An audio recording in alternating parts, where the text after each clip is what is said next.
you? Okay.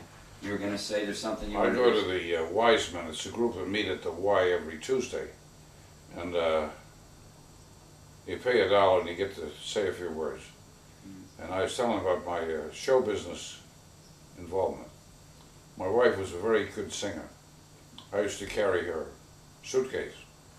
And we did shows at clubs, veterans homes, Chelsea Naval, Murphy General.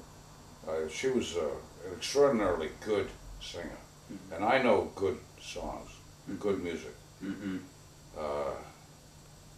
She was beautiful. And we were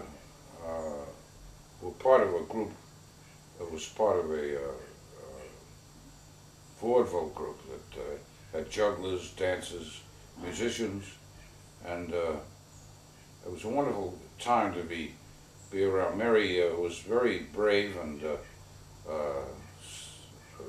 self-confident, and she had what it took.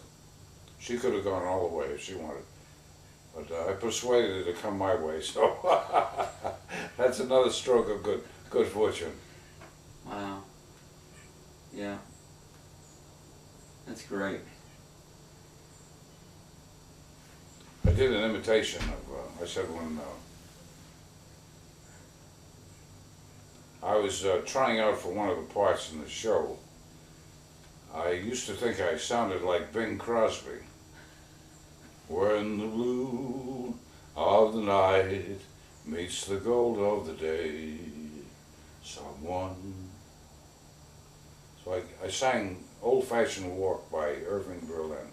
I came off the stage with some of my friends down the back of the hall, a fellow named Joe Kelly. I said, Joe, how did I do? How did I sound? He said, Jack, he said, you were great. You sounded just like Rudy Valley. I fell over. I said, Rudy Valley, you know. Remember Rudy with the megaphone? My time is your time! Rudy was smart though. Rudy was the son of a pharmacist from Portland, Maine, French Canadian. He had a little band, went to the University of Maine, copyrighted the Stein song, then he transferred to Yale, copyrighted the Bula Bula and the Whiffenpoof song, and received a royalty every time they were used. He knew where the bank was. He went to California, Hollywood, married Jane Greer, a beautiful actress, had his own band, prospered, but he was very tight. How tight was Rudy? Rudy was so tight that when he squeezed the Indian nickel, the Indian rode the buffalo.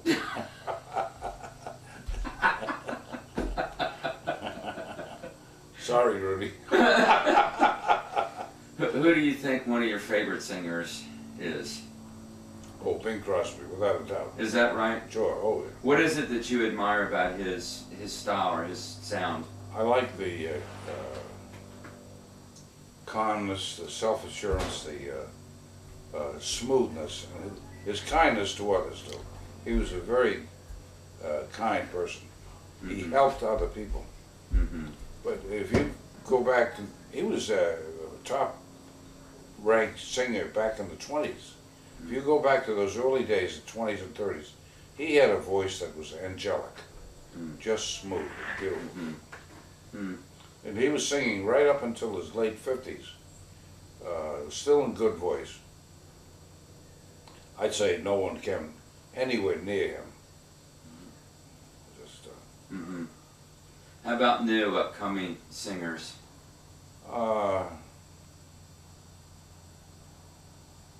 This young Canadian kid from Vancouver, Michael Bublé, Bublé, yeah. very good. You like his sound, huh? Yeah. Wow. Yeah. When did you, as far as Bing Crosby's music, when did you? My attention was in the late 30s, early 40s, when we all went to the movies and picked up on that.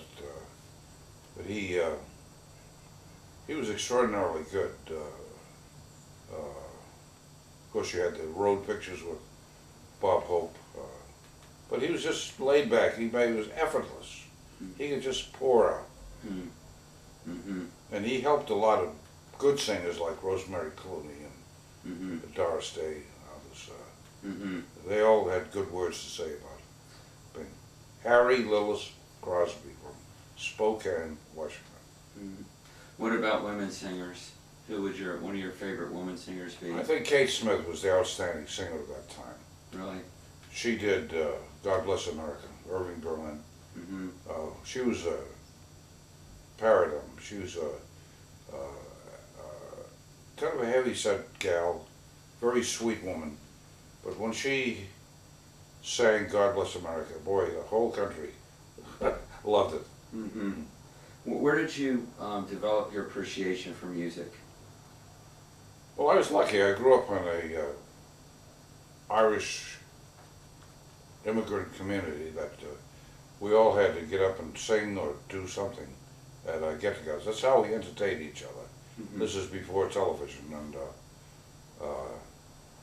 we were in parish shows together. That's how I met Mary, Mm-hmm.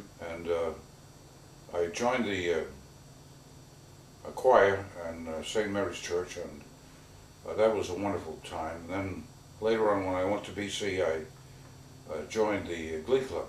I was the second tenor in a quartet. Father Callahan, Henry Callahan, helped me. I didn't have two beans to rub up against each other, but he bought me a tuxedo for $10, and he used to give me $25 for special shows, and he helped me along. And we were good. We won the Monsanto Awards in 1948. We beat out Dartmouth and Yale. We went down to the Waldorf Astoria and sang with Vicky Carr. She was 14 then. And we did songs like The Sweetheart of Sigma Chi. We were on tour all over New England. And that's how I became interested in good music. Mm-hmm. Did one of your parents play? No, my father was a very good singer. Mm-hmm. He was a coal miner. The coal miners in northern England, like the Welsh, they had a reputation for choral groups. But I knew people within our community that were good piano players, and everybody chipped in. We had violinists, accordionists, everybody would sing special songs. I still remember the songs that they were singing. Like what? What for example? My Aunt Teresa was a beautiful woman, my father's sister. She sang, her specialty was, I'm in love with the man in the moon, I'm going to marry him soon, and behind a dark cloud, where no one is allowed, we'll make love with the man in the moon. That's like that's a coal miner's, I mean just an old coal miner song, right? Well, it's something they had vaudeville in those days, Vaudeville, traveling okay. groups, Yeah. and all kinds of little ditties and songs. Harry Lauder was a great performer from Scotland, and they knew all of his songs. Al Jolson was coming on the scene, the jazz singer in 1927. He introduced Swanee and another great song, Sonny Boy. He was an extraordinarily good singer. Mm-hmm. There are all kinds of talent around, that's for sure. Mm-hmm. There she is. There's all kinds of talent around. Look at this one. Yeah. We're gonna get Grandpa a glass of water. Do you want water or? Sure. Let's do that. We're gonna take a